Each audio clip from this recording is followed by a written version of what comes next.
Welcome back to the Shepherd's Heart. Today we're going to talk about, well, you told me to use this thing. So instead of giving a title, I'll give a story, an experience. You drop by at a restaurant. You don't like the service, so you don't go back. You find a new restaurant. If the waitress is no good, you don't leave a tip. Maybe you find a restaurant, you really like it, but you've tried everything on the menu. So you find a new restaurant. It's exactly what we've seen as pastors with churches. Mm-hmm. People come to a church as if they're a consumer. And they'll check it out. Bathrooms aren't clean, they'll complain. Let me talk to the manager. Things aren't right around here. Throwaway manager for pastor, tipping for tithing, and you got the whole thing. You think I'm exaggerating, guys? Oh, that's kind of the way, unfortunately, it is. We got the whole American mentality, and so we take that mentality wherever we go, including into the church. So a lot of times when people are looking for a church, they've got a certain thing that they're looking for. I think they're looking for very, very good leadership. They're looking for people that are able to minister to their youth, to their young. They've got good teaching. They got good ministry and worship and all this. But in all of this that they're looking for, a lot of them are not really looking to serve or to become really servants in that community, but they're looking for somewhere where they can go, and they really have no responsibility. They really have no strong attachments, and that's really not what the church is about. The church is supposed to be a family. It's supposed to be something different. Looking for a place to serve. Yeah. Wow, what a concept. I'm going to go to your church if all of my felt needs are met. Yeah. And I say felt needs, not needs, because those are two different things. I can't even imagine how big our congregations would be if the people who came stayed.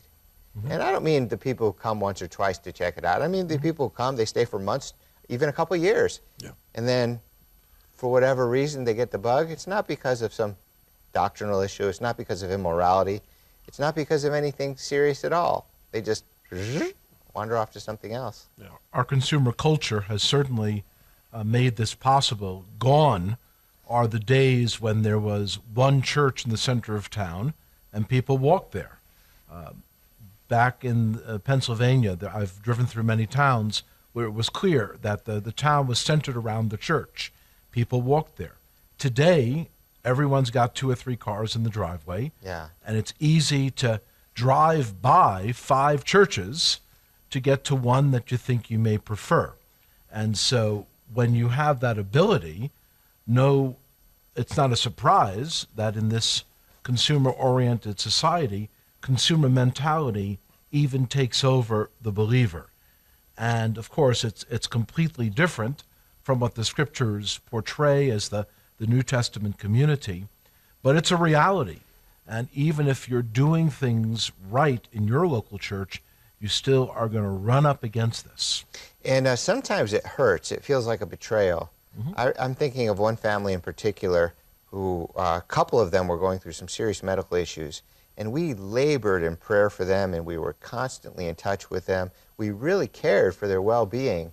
And, shortly after this, they're just, okay, we're going now. Nothing personal. We're not mad at anybody. It's just like a dagger in the heart. And then to add insult to injury, a couple weeks after that, oh, my daughter just got engaged. Well, when do you guys do the wedding? No. So again, the whole idea that we're there to get something, but we're not there to give something. Yeah. And really, there's no real commitment. There's no real attachment to the work or to Christ himself. And so that's something that is very difficult because in our culture, we are having a problem with commitment. If we look at people, they're waiting longer to get married. Many of them are deciding not to get married. And really, marriage is about making a covenant commitment with an individual.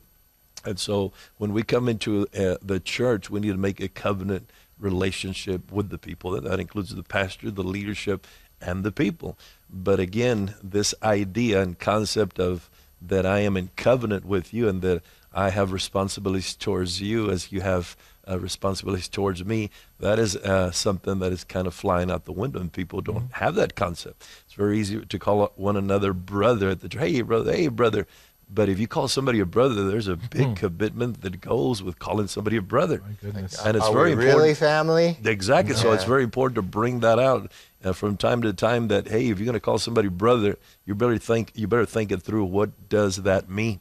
Because we're not to be a brother like Cain was a brother at table. Right? No, There's we're not. brothers and there's brothers, huh? Exactly. So we know it's this whole consumer culture, there's lack of commitment, this self-centeredness. But what specific excuses have you heard when people say they're going to leave your church or a given church? You know, oftentimes people in a difficult situation, a difficult life situation, imagine that they want the pastor or in a Messianic congregation, the rabbi, they want him to do and say certain things. But the spiritual leader, in looking over the situation, realizes, hey, they've got a different need here. They're ignoring the problem that took them down into this trouble area. All they want you to do is throw some sugar on it and be kind and gentle. But you're looking at the difficulty that they've just gotten themselves into, that they want you to get them out of now. And you know that you can put a patch on this immediate problem for the time being. But if you don't clean out the wound, if you don't clean out the problem, they're going to be on the phone with you 6 months later. And so sometimes as a spiritual leader, as an elder, as a pastor, you need to say things to people that they may not want to hear. And it is easier to kind of skip over it and to simply go for sprinkling some sugar on it and saying some kind words. But you know, that's not really New Testament pastoral ministry. So you're saying they leave because they're being ministered to in a serious way and they don't like it. Right. And because they've gotten used to ignoring the real issue. And when you look at the situation, you're scoping out the situation, and as an outsider, you're putting a new set of eyes on it, and you realize they've got to deal with this other issue first, or the problem that immediately is concerning them is going to keep recurring. Yeah. And so it's a difficult thing, but it really is a New Testament pastoral responsibility to lovingly say, we need to kind of discuss this, because if we don't, this is going to keep happening. So again, there's not a correct, there's a misconception about what the church is, what it's about, what it's supposed to do, what this relationship is not really defined correctly. So in the example that Muddle is talking about, again, there's not the correct conception. The pastor in a church, in a sense, is like a coach. And anytime you get a coach, it is the responsibility of the coach to look at your strengths and to look at your weaknesses. And it is his responsibility to encourage you in your strengths, and it's his responsibility to help you overcome your weaknesses. And so there's people that pay coaches really to give them, a hard time. They pay coaches literally in order to put them to do a lot of work, a lot of discipline that they're not going to do themselves. And we're talking, they might pay them thousands of dollars if they're going to go to the Olympics or do something. They push you, they yell at you. Exactly, all that kind of stuff. And so when you go to a church, the pastor and those that are in leadership are like coaches. And the Bible does call us to be converted. Converted from what? From a lifestyle, from a form of living that is not godly, not pleasing to God, and will not bring the fruit of God's blessing into our lives. So we need to stop doing that, and we need to begin to do this. And for that, we need a coach to come alongside of us. You think some people will leave a church, and that's their reason, but they'll say it's another reason? Oh, my goodness. That happens all the time. Because if you know that there's a real problem either in your life or in the life of your family, and the pastor has put his finger on that, and all of a sudden you just want to get out from under that, you're looking for a clean getaway.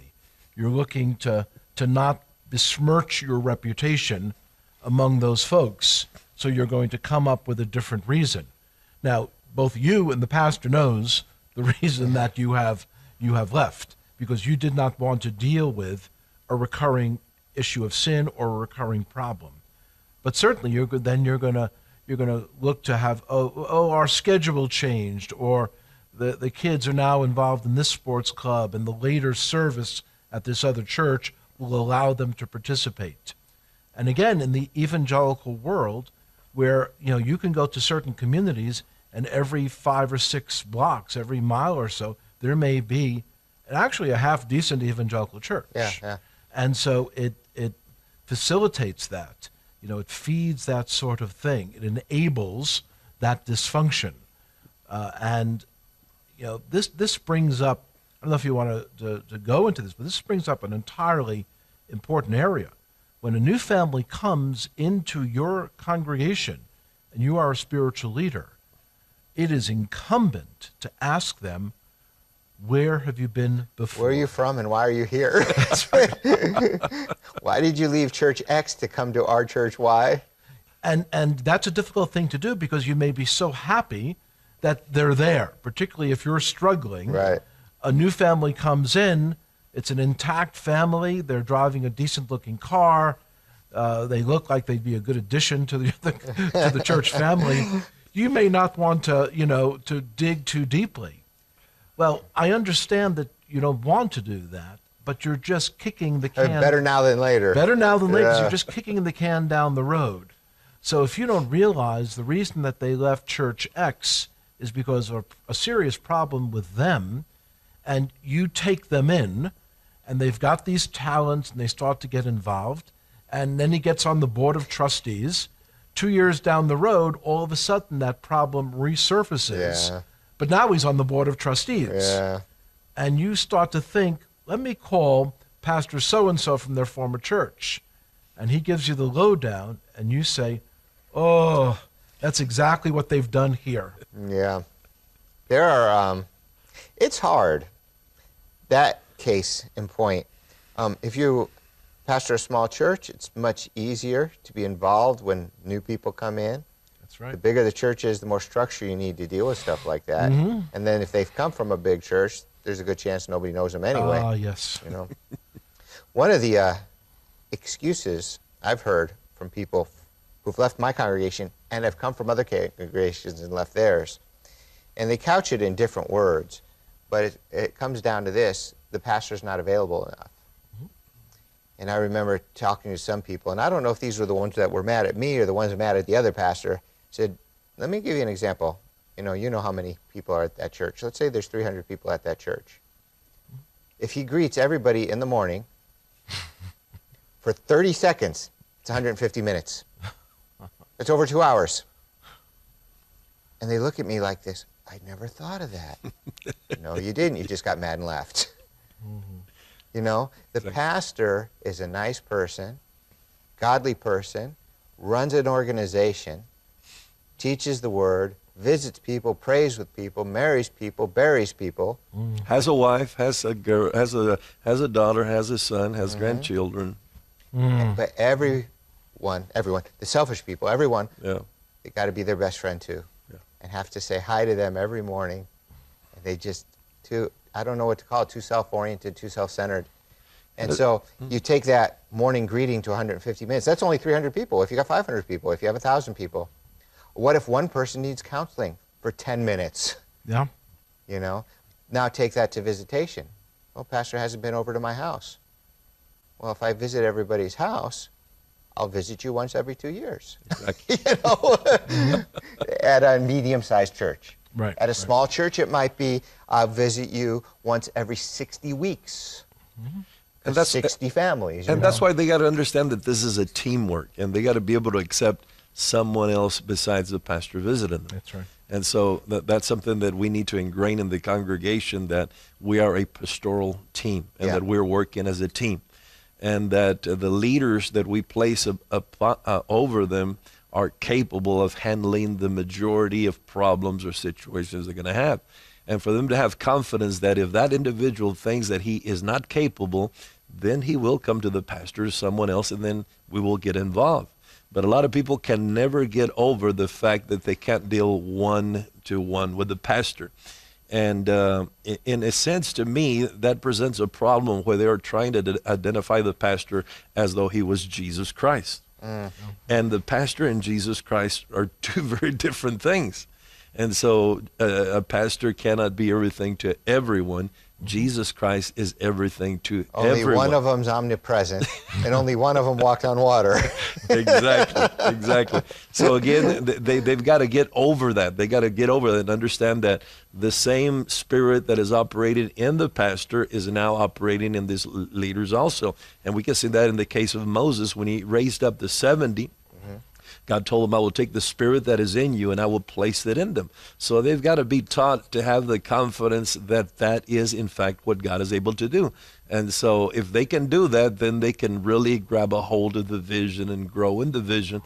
But again, I think that we as pastors have a great responsibility always to define what is these relationships, what are these responsibilities, what are these privileges, so that the enemy will not go into their mind and begin to mess with them. And I think one of the issues is most congregations, at least traditionally, have started out small and they grow.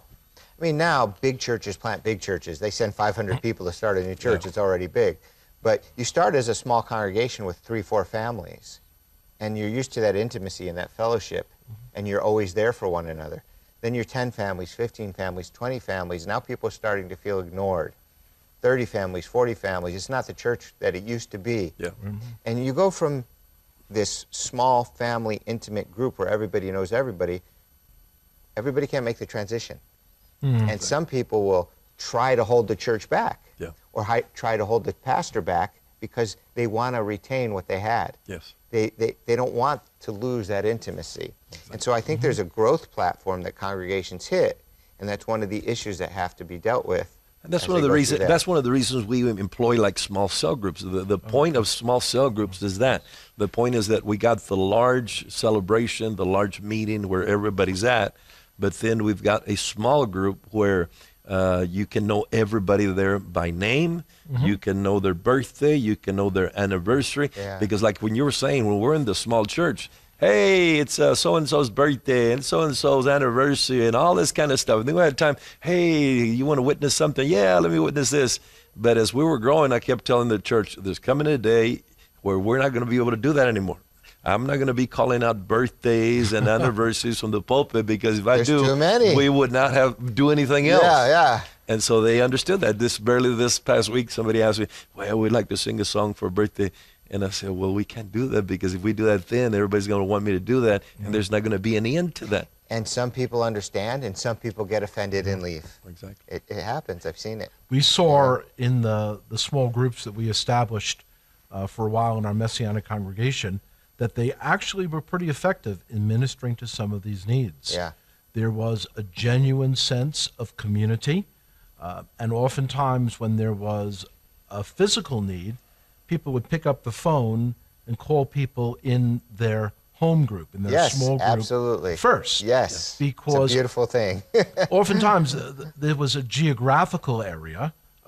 Most of the home groups were predicated on the idea of people who lived relatively close to one another. So I could hop in my car and be at someone's house in 12 or 15 minutes.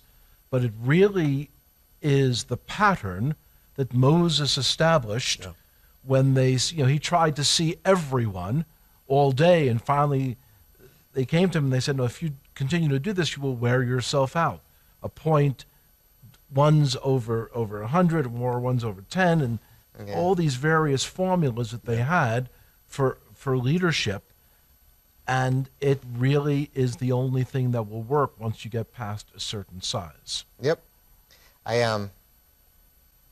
I remember us transitioning. It was such a beautiful thing when my phone stopped ringing.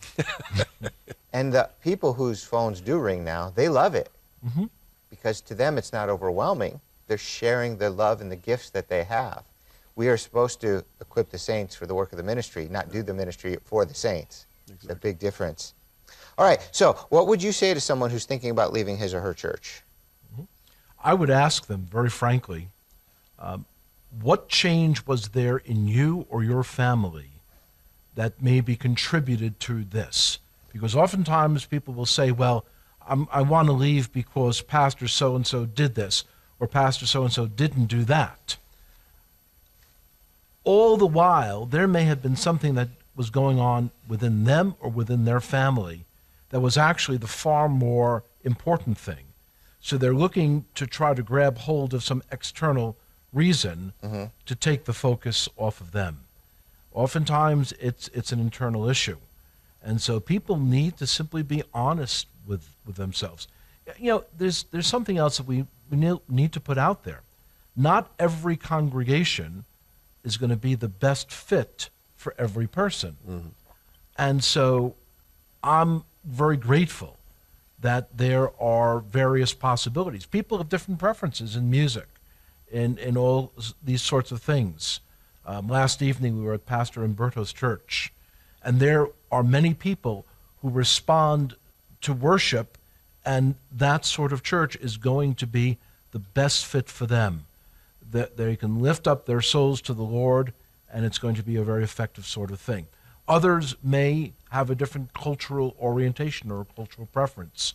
So sometimes a person can come into the church, be there a few months, and recognize, I'm kind of in the wrong place. Yeah.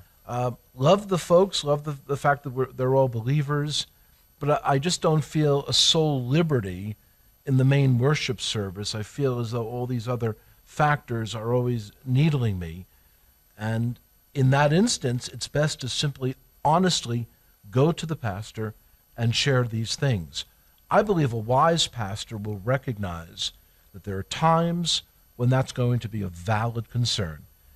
And in that instance, he would say, well, let me recommend 2 or 3 other churches that, have a different style, but you want to go to a congregation where the doctrine is sound, but where some of these other things may be a better fit. Have either of you initiated that conversation?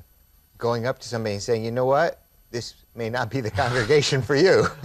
No, I've never initiated it, but in hearing concerns, I've said to people after they've started attending a couple of months, I said, well, if this is, even after we've discussed these things and you remain firm in feeling that this is your need, I have told someone that there's a church I can recommend to you that's going to go along that line a little bit better. And so I've done it in response. How about you, Umberto? In my teaching, I go in certain times where I will literally tell the people, again, this is who we are as a church. This is what we do. This is the vision we have. This is the way we're headed. If you cannot find yourself within that, then you need to look elsewhere. So on a broader picture to the whole group. Letting them know that, and again, that would be better for them than to stay there. One of the things that the Lord showed me is when I began ministry is that there is a time when some people need to go, and what the Lord was telling me is when they need to go, you need to let them go. Yeah. There's no use in making a big issue about it. If they're ready to go, we've done everything we can to make sure, hey, is there any kind of bitterness, something that we need to forgive? Is there a problem? And if we've done all we can, then we need to be able to release them and let them go where. I heard a true story. I'll never forget it. It's humorous but effective. And I think it was the CEO of, I'll say Southwest Airlines, though I don't remember which one it was. And one of their core values was humor. It's part of their company culture. Okay. It's in writing. And so one day, the office gets a letter from a customer, something like this. I was on your flight from such and such to such a place, and the flight attendant was talking about the safety standards. Do this, here's your seatbelt. And they were cracking jokes the whole time. And I was offended because this is a serious matter and people shouldn't be joking. And this was the response corporate office sent back. We'll miss you. They weren't willing to compromise their core value to accommodate an upset customer. Yeah, exactly. And so I brought that back to my staff, and I said, sometimes we just need to tell people in our congregation, we'll miss you. We won't change everything or maybe even nothing to please you. Yeah. If you're unhappy here, we'll miss you. Because that's the reality. Every congregation has a certain character, has a certain spirit, and he has a certain way of doing things. Now, one way is not necessarily better than the other. The thing is that they all have to work according to the conviction, according to the gifting, and according to the people that are there. So once the church is going in that manner, it's not going to be changed very easily. It's going to continue in that way. And so when you enter into that church, you need to find your place inside within the context of that vision and what God is doing there. I've found myself on multiple occasions having and wanting to stick up for other pastors in other churches. Sure. Yeah. They'll come to my congregation, and like Muddle suggested, you want to know why they're there, and I almost always ask. It's not formal, but it's informal. What brings you our way? Where did you used to go? You know, and that helps me know who I've got and what I've got. You know, if they were from the First Southern Baptist Church and they've been there for 10 years, I know where they're at doctrinally. Yeah. If they're from the First Cosmic Christ and they've been there for 10 years, I know where they are doctrinally. So I'll ask them where they're from, and if they start to say anything negative about the church that I know or the pastor I know, I'll just cut them off. I'll say, you know what, that's a great man. I love that church. That's it. If I wasn't going to this church, I'd be going to that church. I've said that many times. I said, yeah, that's a good congregation. I got a great relationship with them.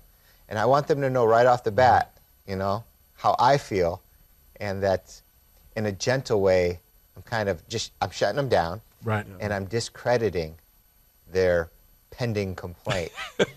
Of course, this is a different subject, but of course it points out the fact, we're talking about transfer, people transferring in, transferring out, people church hopping, but it points out how much better is it to have a person come into your congregation unsaved, who is not yet a believer in Messiah Jesus. They're faced with their sin, their need, they're faced with the love of God.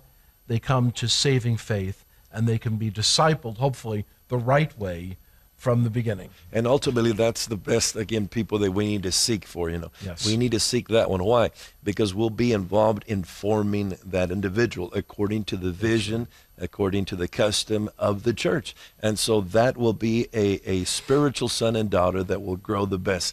And a lot of times, we as pastors might be very happy to receive somebody from somewhere else, but eventually we will run into a lot of problems. But if we begin them this way, which costs us more, but yet this will be the best result. Exactly. That's right. I It's agree more with you. long-range thinking, isn't it? Yes. That's right. I Absolutely. did a sermon called Church Shopping and Hopping, Why It's Important to Join a Church.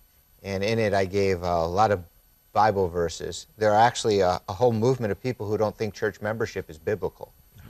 And though that word membership isn't biblical, the concept Fully is biblical. the only biblical concept. That's right. That's the New Testament paradigm. Yes. And so I'd encourage you, if you want some good Bible teaching on the topic of joining and staying at a church, to visit our website and request that sermon. This is The Shepherd's Heart. We've got a lot more to share with you, and we're going to do so, God willing, on the other side of the break. Stay tuned. GLC invites you to visit us on our Facebook page at facebook.com/GLCTV. Here you can stay in touch with all of the latest GLC news, along with daily scriptural inspirations, current specials in our bookstore, links to our newest shows, and online media, plus articles from trusted sources. Feel free to drop us a message or a question by posting to our page. Please help us out and like our page by clicking on the thumbs up button. Don't delay, drop by the GLC Facebook page at facebook.com/GLCTV. We want to interact with you today. Welcome back to The Shepherd's Heart. On this side of the break, we're going to talk about a very difficult topic. Maybe not so much for you, but it'll help you understand the shepherd's heart. Yes. Because pastors have unique difficulties, experiences that other people don't have because of ministry. So I've got some statistics here. Now, on previous episodes, we've given out some statistics, and Muddle has pointed out that a lot of these statistics are for churchianity, not necessarily evangelical or Bible born-again believers. So we'll take that as a likelihood. And the statistic is not as important to me as the problem that the statistic addresses. So I'll give the statistic nevertheless, but then we're going to talk about the issues surrounding the statistic. So here's the first one. 33% state that being in the ministry is an outright hazard to their family. There are ministries, there are pastors whose families suffer from being in ministry. What's this? PK. Come on, tell me what I just said. Pastor's kid. Right, why do we have this abbreviation, and what comes with it? Baggage. Yeah, baggage. Flip that around. 33% feel that being in ministry is a hazard to their family. That means that 66%, 67% feel that it's not a hazard to their family. I have seen, in my own personal experience with men that I know in ministry, that sometimes it is very much a hazard to the family. But one thing that needs to be kept in mind is oftentimes we tend to focus on the worst situations, on the horror stories. Yeah. I don't want to give people the wrong idea. People need to understand that there are many pastoral families who are deeply thankful to the Lord for putting them in that situation. Yes. There are pastoral families who, at a certain point, realize that God has uniquely gifted them to serve the congregational family. Well, all your children are in ministry, aren't they, Umberto? Yes, all my children are involved in ministry. You mentioned in PK, both of my girls went to Christ for the Nations. And one of them, I remember telling me very clearly, their friends were surprised to find out that they were PKs. Because they were so well balanced. And Exactly. Yeah. So apparently, again, this is an issue that in the PKs that they had met, there was something that was different and distinct than my daughters. And so again, I think again, it's when they grow up in the church culture, and I think one of two extremes happens. One of the extremes is that the people put an expectation upon the children that is not really correct.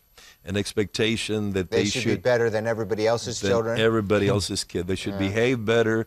They should be more spiritual. They should talk. They should, just something that is overboard.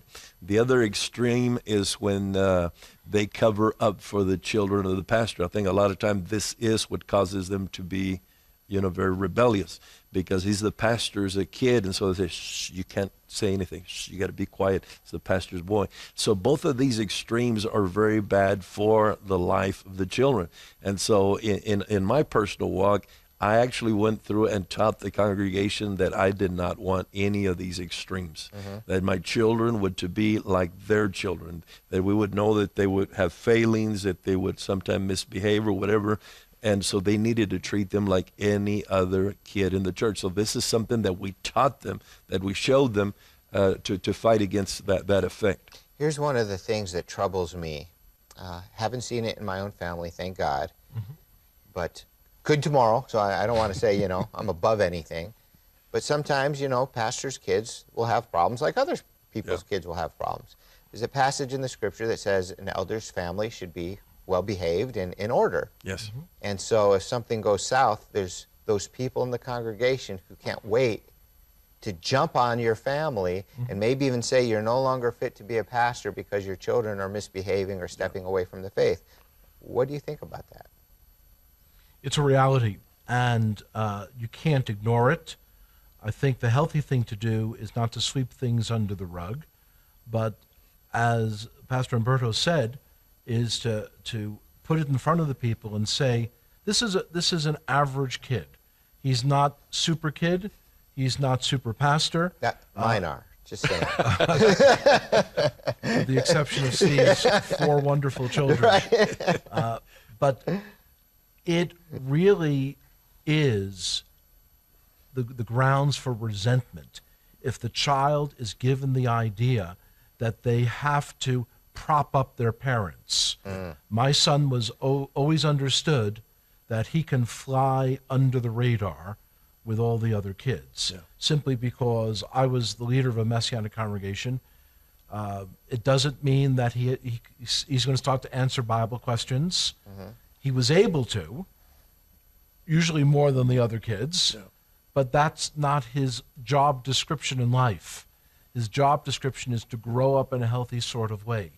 We tried to take that burden off him as much as we could. Nevertheless, sometimes they'll put it on themselves, because once they get to a certain age, all of a sudden they look around, they realize that their behavior is going to influence how people see their father. But we need to be proactive, just as Pastor Umberto did, in saying to the people, let's cut some slack for our kids. Let's give them a little bit of leeway and allow them to a healthy congregational relationship. And I really think that's the best way to go.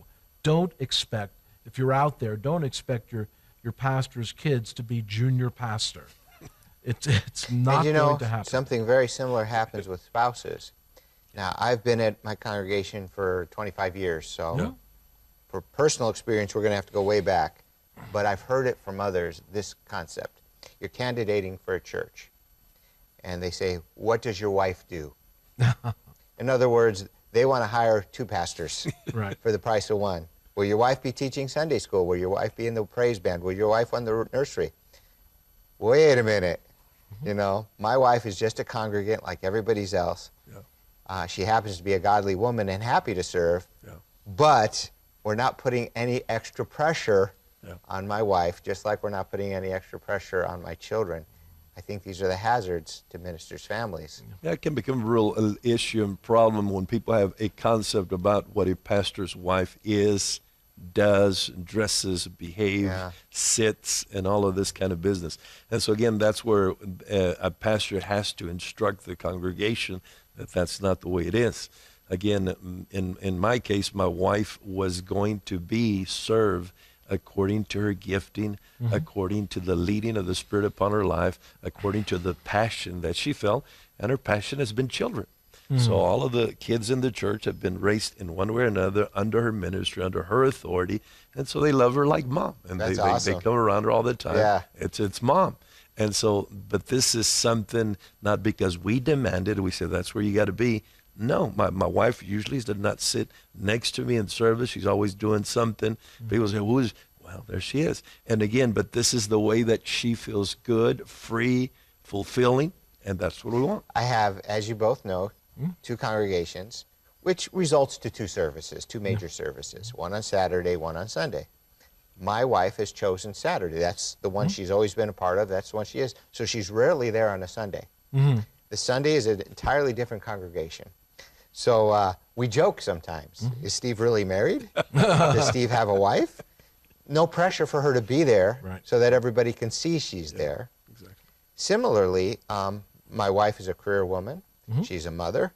When families in the church want to invite us over for dinner, I almost always say, that's very nice of you, thank you.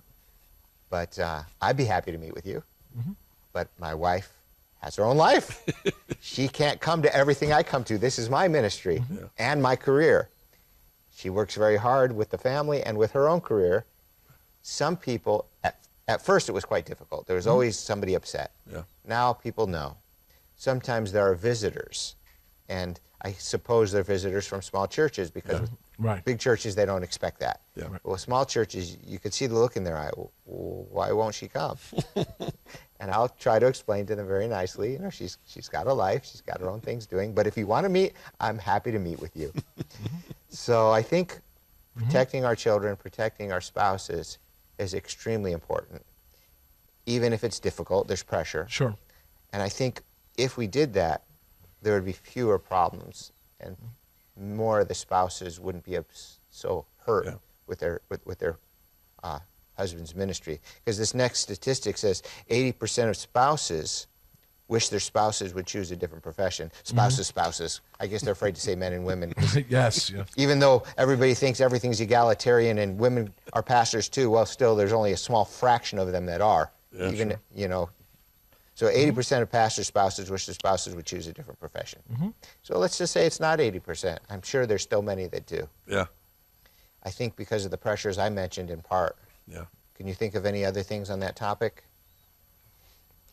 You know, I think that oftentimes if a young wife does not have a realistic idea of what pastoral ministry is, but her husband is all gung-ho, they're getting out of seminary, she loves him, he's you know, her dream husband, so she's going to go with him.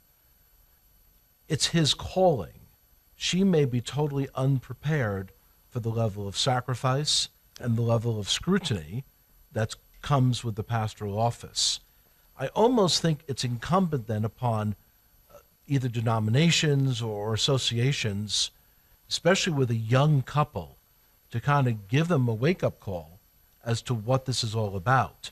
Because while if they were raised in the church, they do have an idea. I've seen instances where you had a girl who may have gotten saved in her late teens. She goes off to Bible college. All of a sudden, at age 24, she's the pastor's wife. And all of these pressures are coming upon her. She may have a very unrealistic expectation. Now, I heard very clearly what you said, Steve, about your wife having a career and having additional responsibilities in the home. Now, recognize, though, that there are other wives who do see that differently in ministry. They really do feel as though they are pastor part B, and they can't imagine, neither can their husbands imagine, ministry in the church without the wife. Oh, and I'm fully supportive of that. In fact, in our family, we've had both experiences. Because when we were young, my wife wasn't in a separate career. She helped me start the congregation. We did everything together. So I think that's valid, and I think both spouses can definitely be called. Yes. From my perspective, there's three possibilities. Both spouses are called to the ministry. One spouse is called to the ministry, the husband, and the wife's calling is to support her husband, and she loves that calling as a spouse. And the third is, he better not enter ministry, because she can't handle it and it's going to destroy their marriage. Yeah, eventually, I think one of the things that as pastors we've got to recognize is that we in a certain sense, have to have a license from our children and from our wife to really do a successful ministry. That is to say, you really have to have their okay. You really have to have their willingness to participate and to release you into that, because in one way or the other, they're going to be involved in what you're doing.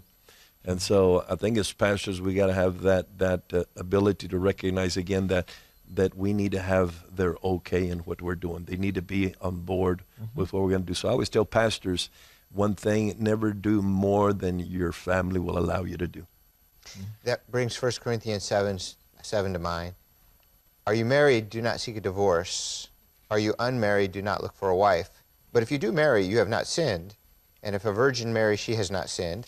But those who marry will face many troubles in this life. And I want to spare you this. So I guess that wouldn't be any more applicable than to ministry. Yeah. And I think you're right. You know, there was a fairly large church in Tucson that was calling a new pastor. And this is somebody I knew, so, you know, he shared things with me. And he said he brought his family first. And he wanted his wife and children to say yes or no. Right. Right. Especially, he said, because his children were in high school. And it's a very critical time. Sure. And he said, I will not uproot my children and bring them to another place unless they're for it. Exactly. When I met my wife, one of the things that I was it was very important for me is to let her know where I was going.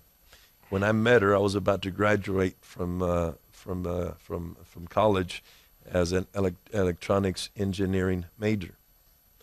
So I needed her to know that I felt that I had a calling for something else, and that sooner or later that was going to come upon my life. And when it did, whatever life we had or whatever expectations out of this we had, we were going to have to put that aside and we're going to go do something else.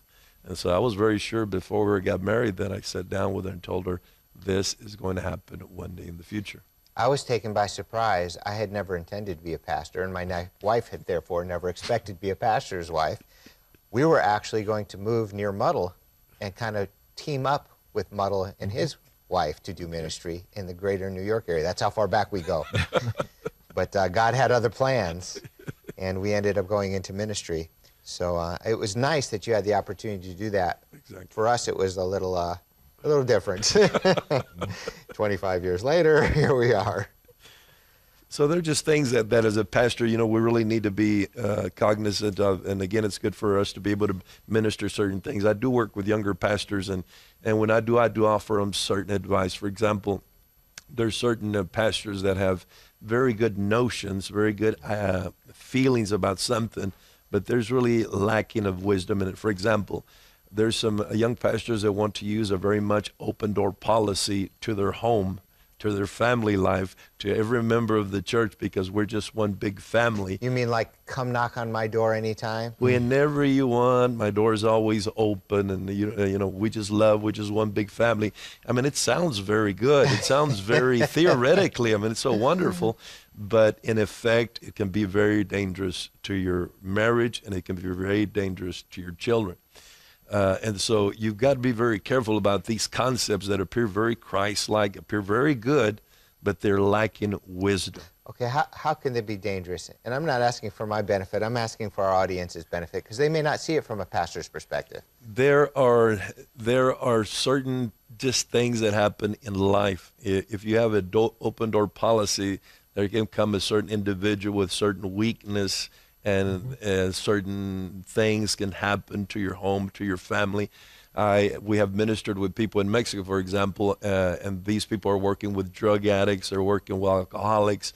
They're raising the ministry themselves by working all day, and then they got the men, they're living in their home or next to their home. And it's just very wonderful how great love, but then one of these guys will come and abuse their little girl or something. Right. And so the concept is very good, a lot of love and but it's a very dangerous situation and proposition. And in addition to those horrors, there's just the very practical side of, hey, I'm not dressed. My house isn't clean. Exactly. We're having a fight now. I'm rushing off to the dentist. Everybody's entitled to their space and their life and their privacy. And you got to keep your family identity. I mean, it's fine that we have part of our identity is the brotherhood in the church, but yet every family has to have their own identity. And you see this in Israel. There were 12 tribes. There were one people, but there were 12 tribes, and they each had a distinctive flavor about them. And so this is the same way. The church is the family, but yet we have our own family, and we can't lose sight that we are that family also.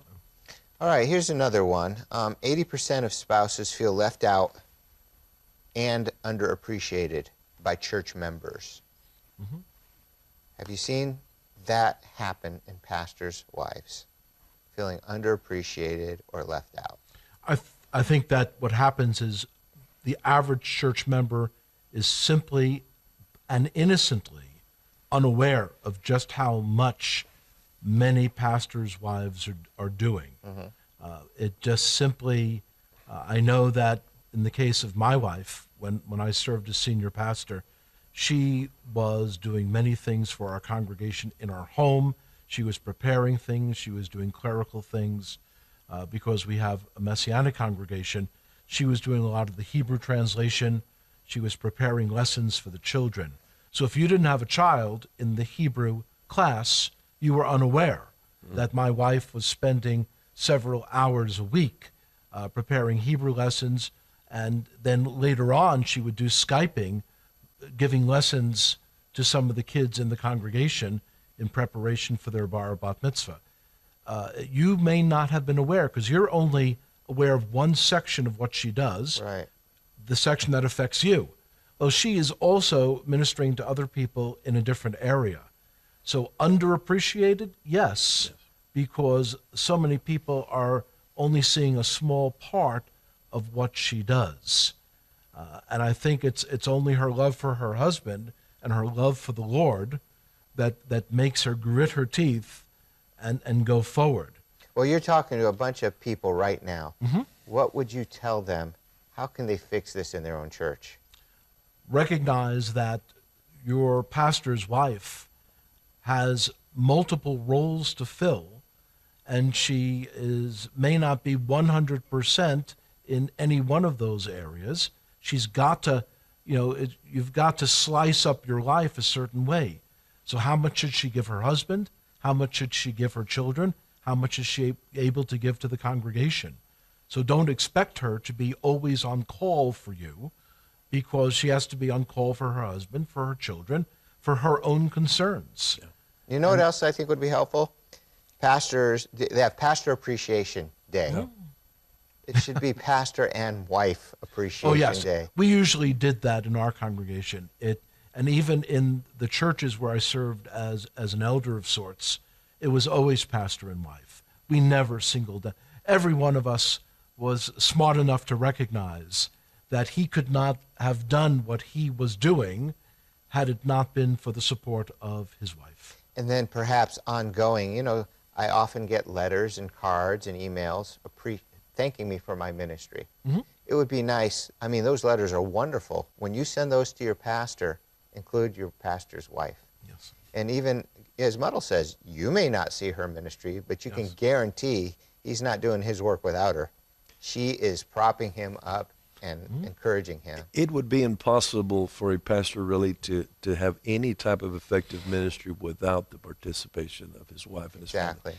If he has any kind of success, that foundation's got to be there. Otherwise, he would not have any kind of So I voice. think it'd be very helpful if people expressed that, if they acknowledged that. If all the cards and letters were Mr. and Mrs. or Pastor and Mrs. Absolutely. If the awards and the plaques were Mr. and Mrs. and Pastor and Mrs. Absolutely. and so on and so forth.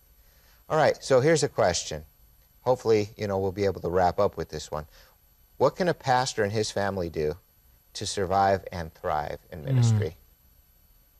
I think you've got to carve out personal space that says no admittance, that this is our personal space. That's why what Pastor Umberto said about the open door policy to the pastor's home, that's a bad idea. There really needs to be their private space. If you want to survive a full career and have a full career in ministry, there needs to be a confidence, especially among the children, that their every action is not going to be scrutinized.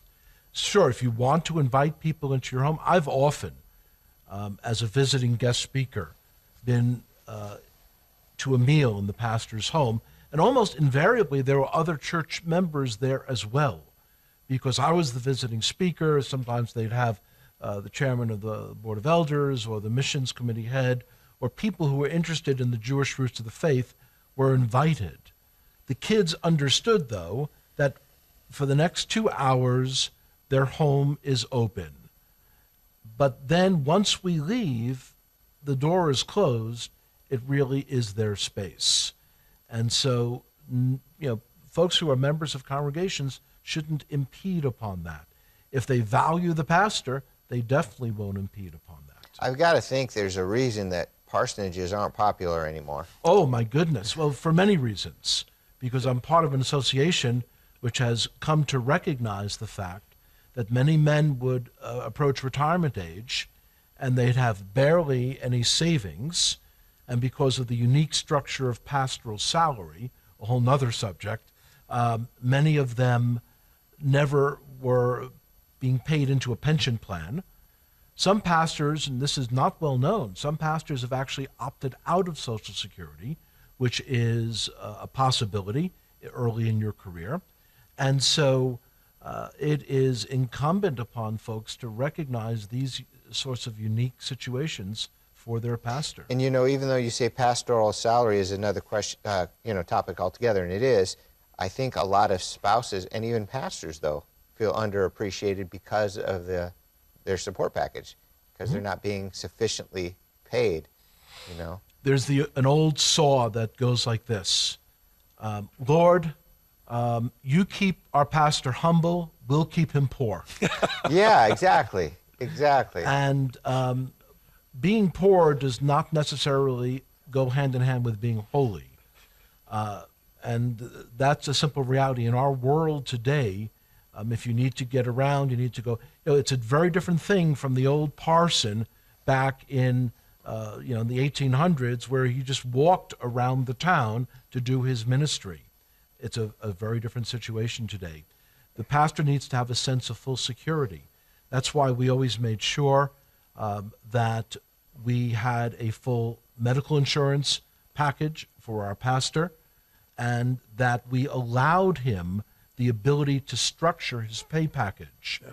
He was able to put a certain percentage into housing allowance, which is tax exempt, and a different portion into salary. He was able to move that line a little bit based on his personal need. Yeah. You need to give a person a little bit of a sense of control over that aspect of their lives. If everything is dictated to them by a board, there almost invariably is going to be a dissatisfaction, a resentment, and looking for the door, because they feel they have no control over their lives.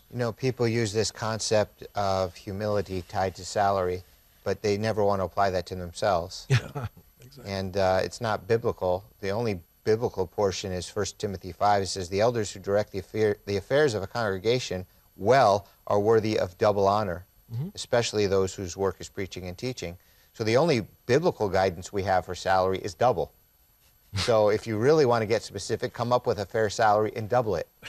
But why isn't it that people won't do that? Well, we don't want to overpay our pastor. How can you overpay a servant of God who loves you? Aren't you supposed to want as much for them like you would your children or your father?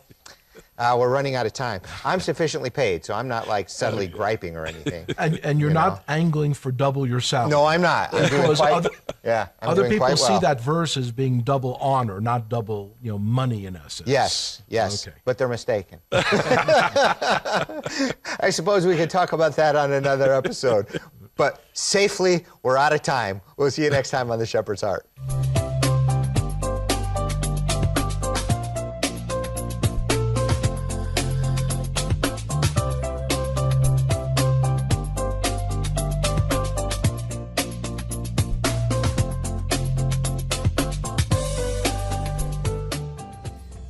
This program was produced by and for God's Learning Channel. If you enjoyed this program, we need your support to help keep this program on GLC. Please make your checks out to God's Learning Channel, P.O. Box 61000, Midland, Texas 79711-1000. Please be sure to designate where your contribution is intended. It is very important to let GLC know which programs you enjoy and support.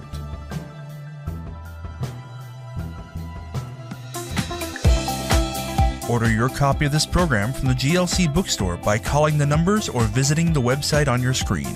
Please include the program number when ordering.